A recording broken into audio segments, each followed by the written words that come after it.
Кең далада 6 түлкі бірге жүріп, бірге тұрып, жолдас болыпты. Алтауының ішінде біреуінің құйрығы шолақ екен. Ұзын құйрықтарын бұлғаңдатқан 5 түлкі, сенің құйрығың жоқ, шолақсың деп, үнемі келекелеп күле беріпті.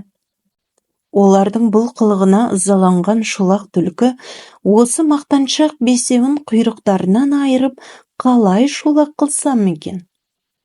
Сонда бұлай күлмес еді деп көп ойланыпты. Ақыры бір амал тапқандай болып, серіктеріне келіп, қашанғы бұйығып жүре береміз? Бір жақсы ойын ойнайықшы, ішіміз пысты ғой деп өтініш айтыпты. Ойнасақ ойнайық, сен баста дейді олар да келісіп. Шолақ түлкі әлгі мақтаншақтарды ертіп, қалың қарағайдың ішіне әкеледі. Содан кейін ойын шартын түсіндіріп, бесеуінің құйрығын 5 қарағайға мықтап таңып тастайды. Өзі бір төбенің басына шығып тұрады. Басқа түлкілер ол хабар бергенше көздерін жұмып тұруға тиіс болатын.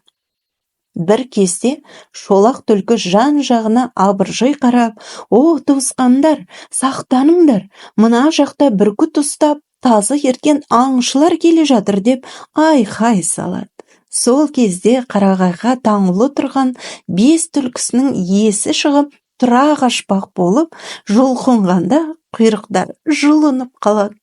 Сөйтіп, шолақ түлкі өзін келекелеген серіктерінің десін басып, өзіне серік етіп алыпты.